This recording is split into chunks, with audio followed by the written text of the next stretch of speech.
ప్రకటన గ్రంథము 3వ అధ్యాయం. సార్దీసులో ఉన్న సంఘపు దూతకు ఇలాగు వ్రాయుము.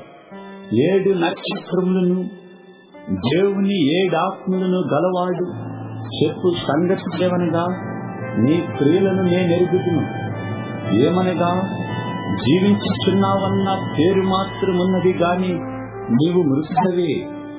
నీ క్రియలు నా దేవుని ఎదుట సంపూర్ణమైనవిగా నాకు కనబడలేదు గనుక జాగరూకుడవై చావనయ్యున్న మిగిలిన వాటిని బలపరచుము.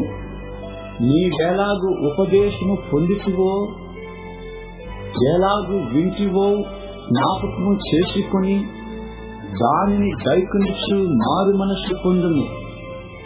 నీవు జాగరూకుడవై ఉండని ఎడల నేను దొంగవలే వచ్చేదను. ఏ గడియను నీ మీదకి వచ్చేదనో నీకు తెలియదు. అయితే తమ వస్త్రములను అపవిత్రపరచుకొని కొందరు సార్దిస్లో నీ యొద్ద ఉన్నారు. వారు అర్హులు గనుక చల్లని వస్త్రములు ధరించుకుని నాతో కూడా సంచరించరు. జయించువాడు అలాగున తెల్లని వస్త్రములు ధరించుకును.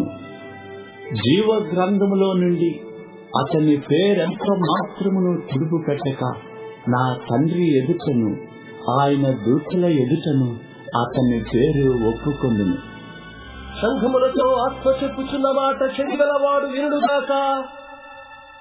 ఫిలదెల్ఫియాలో ఉన్న సంఘపు దూతకు ఇలాగు వ్రాయుము. దావీదు తాళపు చెవి కలిగి ఎవడినూ వేయలేకుండా తీయువాడును, ఎవడినూ తీయలేకుండా వేయువాడునైనా సత్య స్వరూపియగు పరిశుద్ధుడు చెప్పు సంగతి లేవనగా, నీ క్రియలను నేనెరుగుదును. నీకున్న శక్తి కొంచెమై ఉండినను నీవు నా వాక్యమును గైకొని నా నామము ఎరుగననలేదు. ఇదిగో తలుపు నీ ఎదుట తీసి ఉంచి ఉన్నాను, దానిని ఎవడునూ వేయనేరడు. యూదులు కాకయే తాము యూదులమని అబద్ధమాడు సాతాను సమాజపు వారిని రచించదను.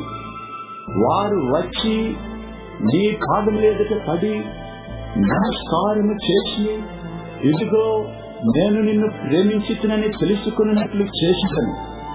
నీవు నా ఓర్పు విషయమైన వాక్యమును గైకుంటివి గనుక భూనివాసులను శోధించుటకు లోకమంతటికి రాబోయే శోధన కాలములో నేను నిన్ను కాపాడేదను. నేను త్వరగా వచ్చుచున్నాను. ఎవడును నీ కిరీటము నపహరింపకుండానట్లు నీకు కలిగిన దానిని గట్టిగా పట్టుకును. జయించు వానిని నా దేవుని ఆలయములో ఒక స్తంభముగా చేసేదను.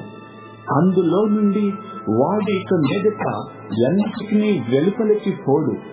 మరియు నా దేవుని పేరును, పరలోకములో నా దేవుని యొద్ద నుండి దిగివచ్చుచున్న నూతనమైన యెరూషలేమని నా దేవుని పట్టణపు పేరును, నా క్రొత్త పేరును వాని మీద వ్రాసెదను. సంఘములతో ఆత్మ చెప్పుచున్న మాట చెవిగలవాడు వినుడుగాక. లవోదికయలో ఉన్న సంఘపు దూతకు ఇలాగు వ్రాయుము.